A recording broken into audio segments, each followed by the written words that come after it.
welcome back to the Casual Critics Show. Today we're going to be reviewing Phantom Thread. They recently put this on Netflix and it piqued my interest because it's directed by Paul Thomas Anderson.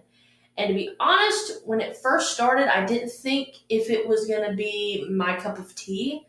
I saw that it was like romantic, like the buzzwords that Netflix uses before you click on a movie. And I saw that it was romantic, it was about a dressmaker. Daniel Day-Lewis is in it, so I was like, it's probably going to be good. It might not be my favorite kind of thing, but it's probably going to be a good movie. And boy, howdy, was I pleasantly surprised, okay? Within the first 2 minutes of this movie, I was enthralled. I was in the depths of this movie, okay? The shots are so beautiful. Within just the first few shots that you see of the movie, they're beautiful. And I was like, oh shit, okay, we're gonna get into it. So this is your spoiler warning. If you want to watch it, I know they just recently put it on Netflix and maybe you didn't see it yet. So if you want to watch it, don't watch this video now. Go watch the movie and then come back and see if we agreed on the review. So basically what it's about is this guy who's just an asshole. Okay, he wants things his way. He's a perfectionist. He's a very famous dressmaker. Very famous. Like, I'm talking about royalty, which you see later in the movie, royalty coming to him to make their wedding dresses. Okay, so he's extremely famous. But he's an asshole. He doesn't get along with anyone but his sister, which he has a very weird codependent relationship with his sister. Neither one of them are married. Like, they don't have lives except for each other. Like, they are each other's lives. I don't like that. But he just wants things his way. And within the first few minutes of the movie, you see that he has a lady friend over, but she is greatly displeased with the way that he treats her because he's just stuck in his work and she leaves him. And you can kind of tell that this happens often. And so that's just the kind of guy he is. I didn't like him. I still don't like him, even towards the end of the movie. Like, for me, he doesn't get any better, but that is kind of your own opinion. I don't know. If you've seen the movie, you might like him at the end. I didn't, but anyway. So that's the way that they introduce him. And then he goes off to the country because he's had a rough day. And he goes to this restaurant and he meets a waitress called Alma. And they are like immediately like flirtatious and kind of cute. Okay. And at that point I thought, oh, well, he's going to become likable in some sense. But no, that's not the case.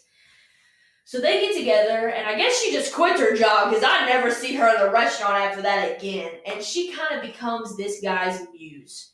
And she's, wearing all his dresses. She's doing fashion shows for him.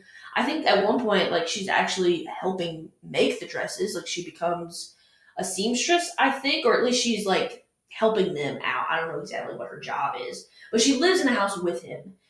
And so you see throughout the movie their relationship evolve, and she's a very independent, headstrong, stubborn woman who is not going to conform to anyone else. And that is the exact opposite of what he is and what he likes and what he wants from women.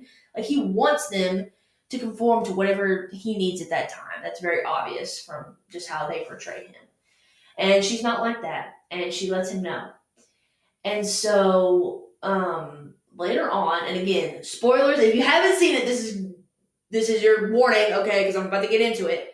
So, eventually, she, is off in the woods. They live in the country. Or they don't live in the country, excuse me. They live in the city, but they go to the country, I guess. And she's off in the woods, and she gets this mushroom, and she looks it up in this book. And I guess it's like a poisonous mushroom. It's not going to kill you, but it'll make you really sick. And so she gives it to him in, I forget the first way that she gives it to him. She feeds it to him multiple times. But she gives him this poisonous mushroom, and he gets super sick. And it's, like, scary. Like, he's scary sick. But she knows he's not going to die. And when she gives this to him and he becomes really sick, she takes care of him. And then for a few, I don't know the time period, I guess a few weeks, maybe a few months, the relationship is great. And he is really appreciative. He's really nice. And then, of course, just because of the way he is, he goes back to old habits and treating her like absolute dog shit. Okay? Besides the poisoning part, Alma is a really good partner, a really good person. And I really liked her. And honestly, because of my hatred for this man, I did not mind the poisoning. And that sounds crazy, but if you watch the movie, you'll get what I mean. He needs to be taken down a bit. Maybe he needs to be poisoned. Okay? She was never intending to kill him, and he did not die. So, I don't know. Maybe it's not so bad. Don't judge me. But over time, he gets back into his old habits and treating her like shit. And then it gets towards the end of the movie, and she is cooking this fucking thing. Like, she chopped up a whole mushroom, right? And put it in this, like, I don't know if it was like an omelet or eggs or I don't know, but she makes a whole fucking dish with just this mushroom. And I was like, oh, she's gonna kill him. At first, I was like, is she gonna eat it? Because she's so tired of his shit, because he treats her like dog shit. It is ridiculous. And so I'm like, well, then she's gonna kill him. Like, I thought because it was such a bigger amount that it was gonna kill him. That's what I thought. But she serves it to him, and she tells him, like, as he's taking the first bite, she's like, I want you. This is what she says. She goes, I want you flat on your back. And that was crazy to me. And she goes on to be like, I want you to be sick so that I can help you, because I want you to realize what I'm willing to do for you. And this is the part that the movie kind of threw me off, I'm going to be honest. And I know Paul Thomas Anderson, his movies are kind of crazy like that. But he likes it. Like, he realizes what she's willing to do and how much she loves him.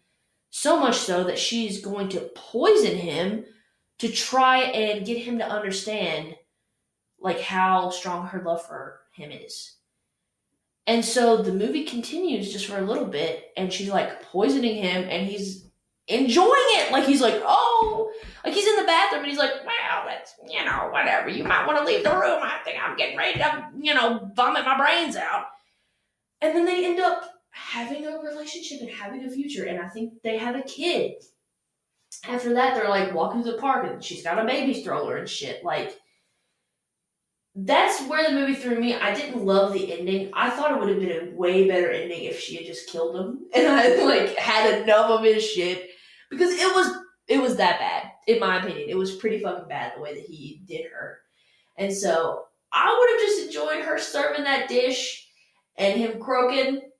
But I don't know. He's got to make you think. He's got to make you think about life and decisions and shit. So that's basically what happens. I thought the plot was extremely interesting. I thought the pacing was good. I wasn't bored. I thought it was good. I was completely into the story at all times. So the next element, let's get into the acting. Vicky Krieps, I think I'm saying her name right, who plays Alma, is some of the best acting I've ever seen in my entire life.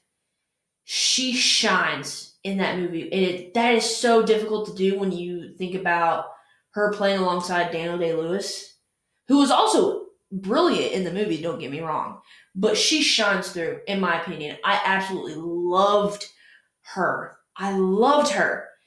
And she's one of those actresses that can say nothing at all, and you know everything that they're thinking. You know everything that they want to say, because it's all in her face. It is all in her face, and I love that. Because I like the simplicity of not having to say, a huge monologue. Like, she can say a monologue, a huge speech, just with her face in 2 seconds, and it's great.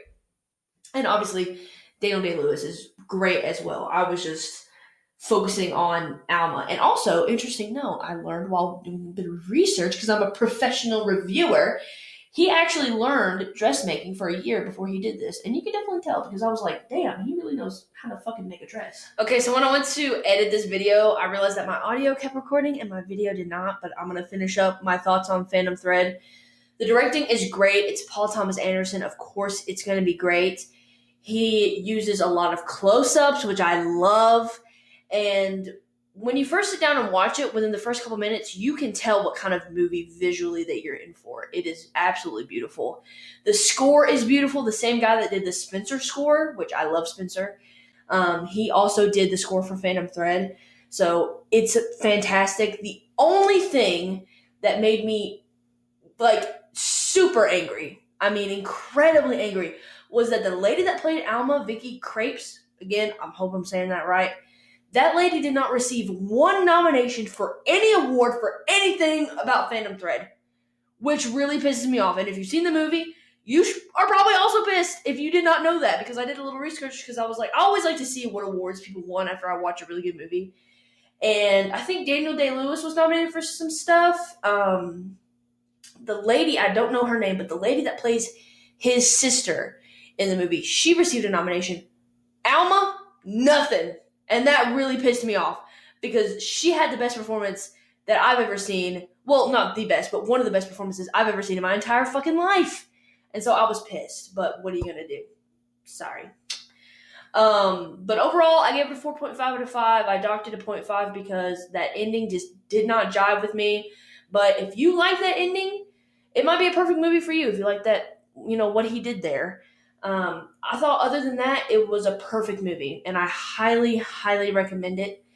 So yeah, if you've seen it, let me know what you thought about it in the comments down below, and check the description for all my socials. I've got Instagram, TikTok, Twitter. On Twitter, I'm going to be live tweeting some, award shows like the Oscars are coming up. I'm going to be live tweeting that. And if you want more bite-sized 60-second videos, then you can find those on my Instagram and TikTok. And I'll also be posting on my Instagram a day before what video is going to be uploaded the next day. So if you want to know what's coming on early, then follow me on Instagram. And please subscribe to this channel. I'm trying to grow. I'm trying to do my thing. So hit the subscribe button and hit the bell. I have 3 new YouTube videos coming out every week and also a new podcast episode. I have a podcast called The Casual Critic where I'm going to be talking about stuff that I haven't already talked about here. So if you like what you're seeing and you want to see more, then be sure to look up my podcast. Fingers crossed, if nothing happens, it should be everywhere that you can, listen to podcasts regularly anyway. So thank you for watching, and I'll catch you in the next video. Peace.